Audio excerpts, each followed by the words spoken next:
10월 증시가 얼추 끝나가고 있습니다. 그런데 이번 10월 증시를 보내면서 여러분들 이런 느낌을 받으셨을 거예요.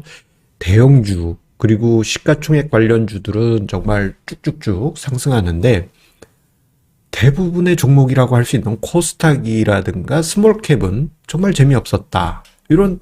이런 모습을 여러분들 보셨을 것이고 그렇게 실감하고 계실 것입니다. 자, 그런데 왜 대형주만 강하고 스몰캡은 상대적으로 더디었던 것일까요? 그 이유를 파고들다 보면요, 향후 증시가 어떤 형태로 전개될지 그 큰 그림을 그리실 수 있을 것입니다. 그것은 무엇일까요? 증시 토크 끝까지 함께 해주시기 바라겠습니다. 구독, 좋아요, 그리고 알림 설정 부탁드리면서 증시 토크 시작하도록 하겠습니다. 자, 이번 10월 반등장의 특이점이라고 한다면 대형주의 강세라고 할 수 있겠죠. 지금 화면상에 대형업종 지수와 소형업종 지수를 함께 표시하고요. 9월 초부터 해서 차트를 그려봤습니다. 자, 한눈에 보시더라도 대형업종 지수는 9월 하락분의 상당 부분을 만회할 정도로 큰 폭의 반등이 있었고, 오늘 아침까지 10월 상승분이 7% 가까울 정도로 제법 강했어요. 이에 반해서 코스닥 지수와 소형업종 지수 같은 경우에는 어떻습니까? 지금 화면상에 차트에 보시는 것처럼 9월 하락, 그리고 10월 반등이 있냐? 그냥 겔겔겔이죠. 겔겔겔. 참 씁쓸합니다. 그렇다면 왜 이런 대형주의 강세가 나타나고 중소형주는 또는 코스닥 시장은 뒤처졌던 것일까요? 그 이유는 복합적인 원인에 있다라고 할 수 있겠습니다.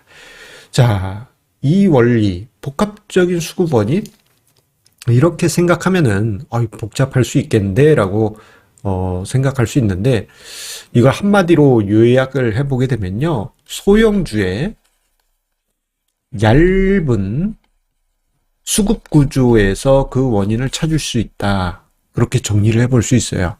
자, 기본적으로 소형주 같은 경우에는 개인의 매매가 80에서 90%에 이릅니다. 코스닥 시장도 마찬가지예요.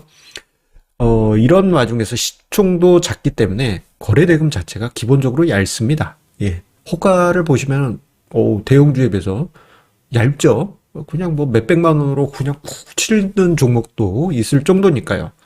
자, 그런데 이런 종목이 시장에 호재가 있다든가 매기가 몰릴 때는 주가가 이렇게 올라갑니다. 하지만 반대로 요즘처럼 소형주나 증시에 매기가 사라지고 수급이 빠지게 될 경우에는 소형주의 주가를 크게 무너뜨리는 원인이 되고 말죠. 왜? 수급이 너무 얇으니까. 작은 돌멩이 하나 던져도 그냥 확 찢어져 버립니다. 자, 이로 인해서 나타난 현상이 바로 하반기 이후 스몰캡의 상대적 부진이 나타나고 있는 것이죠. 이런 것을 촉발시킨 가장 대표적인 케이스는 B2 자금의 청산일 것입니다. 지난 6월 이후부터 해서 이러한 현상이 나타났는데요. 6월과 9월 개별 종목에서 B2 자금이 청산되면서 주가가 정말 허무하게 폭락하는 이러한 일들이 많이 관찰이 됐죠.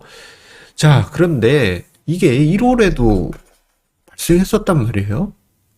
그러면 1월하고 봄까지는 괜찮았는데 왜 6월하고 9월에 뭐 좀 이렇게 재미없고 그랬느냐.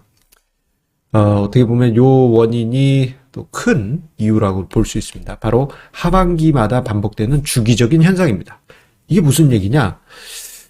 자, 매년 연말 정도 되면 제가 이야기 드리는 주제 중에 하나가 대주주 양도세 이슈입니다. 이것을 회피하기 위해서 또는 배당을 회피하기 위해서 또는 아니면 연말에 일단 다 청산하신 분들이 있어요. 다 청산하고 나 올해 농사 끝 이렇게 하신 분도 있어요. 이러한 매물로 인해서 하반기에 주식시장에 매물이 쏟아지는데, 기본적으로 중소형주들의 매물대라든가 이게 수급이 얇기 때문에 주가가 밀리게 되는 근본적인 원인이기도 합니다. 그런데 대주주 양도세 이슈는 올해 100억 원으로 상향을 하기 때문에, 종목당 100억 원으로 상향하기 때문에 요 자체는 그렇게 큰 문제는 아니에요. 그런데 뭐냐? 금융, 투자, 소득세. 요거 국회에서 통과돼야 됩니다. 국회에서 통과돼야 되는데 여러분들 뉴스 보시면 혈압이 이렇게 올라가시죠. 어떻게 될지 몰라요.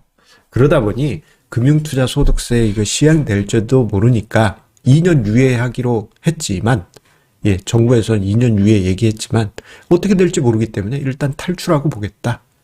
이렇게 생각하신 분들이 매도를 하거나 또는 시장에서 자금을 빼는 이런 일들이 발생하는 것입니다.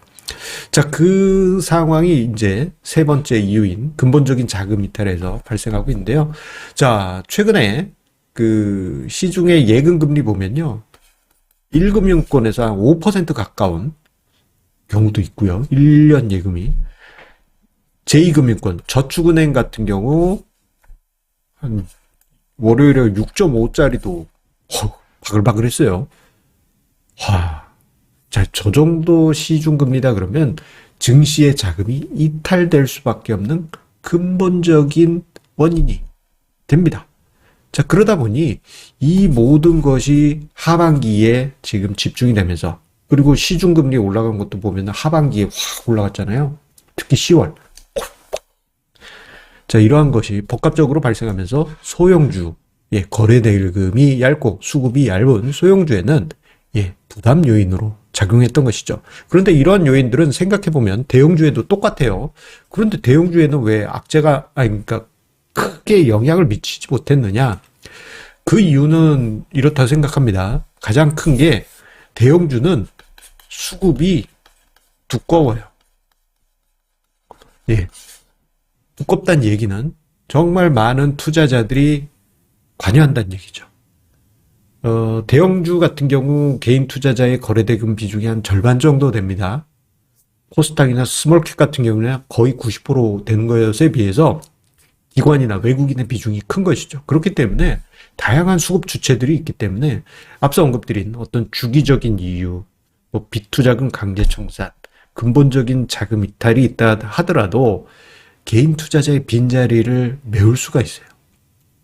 뭐가 짱돌 매물이 던져진다 하더라도 대형주에서는 다 맞받아칠 수 있는 그런 여력이 남아있는 것이죠. 특히 10월도 그렇고 하반기 들어서 외국인 투자자의 매수세 요거 이제 제가 증시 토크에서 자주 다루어 드렸듯이 얘네들 왜 이래 싶을 정도로 매수세가 들어오지 않았습니까? 10월 들어서 3조 원 가까이 순매수했고 하반기 들어서는 7조 원 가까이 순매수를 하고 있습니다.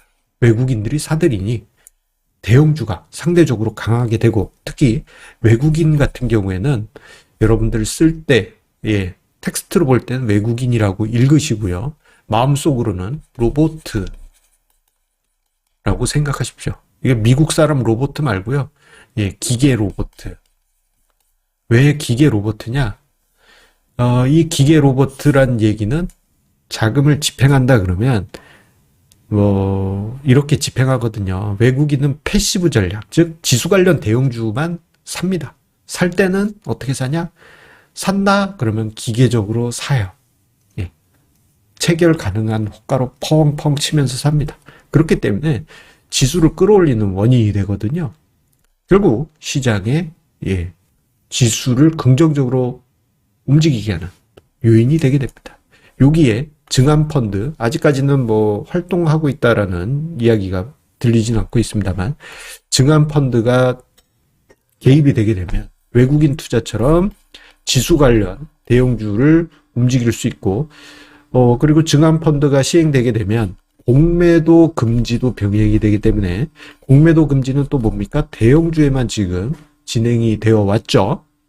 결국 공매도 금지 중단이 되면 대형주에서 환매수, 즉 숏 커버링이 발생할 수 있기 때문에 잠재적으로 대형주에서는 긍정적인 흐름이 나타나고 있는 그런 모습이라고 볼 수 있겠습니다. 자, 그렇다면 생각해보면 개인 투자자분들 대다수는 스몰캡에 투자하고 계시거든요. 이거 답답하잖아요. 근데 저는 이런 생각이 들어요.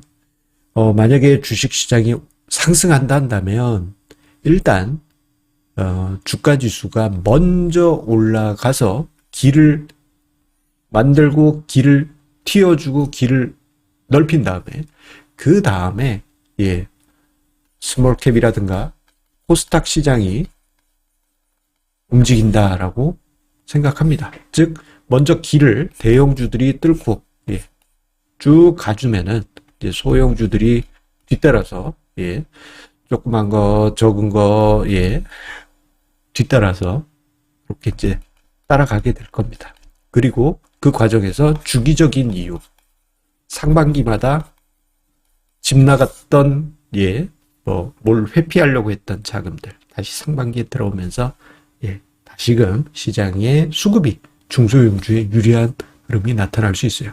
물론 지금 시장이 진바닥이라는 의미는 절대 아닙니다만, 자, 우리가 시장을 볼 때 이러한 부분을 생각하면서 참고할 수 있지 않을까 싶습니다.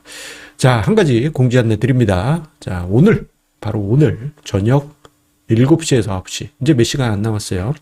113차 정기 세미나가 진행이 됩니다. 여러분들 많은 관심 부탁드리고요. 유튜브 라이브를 통해서 만나 뵙도록 하겠습니다. 여러분들 잠시 뒤에 만나 뵙겠고요.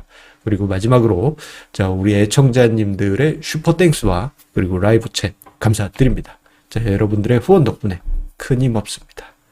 오늘 유튜브 라이브에서 더 힘내서 준비한 세미나 이야기 드리겠습니다. 감사합니다.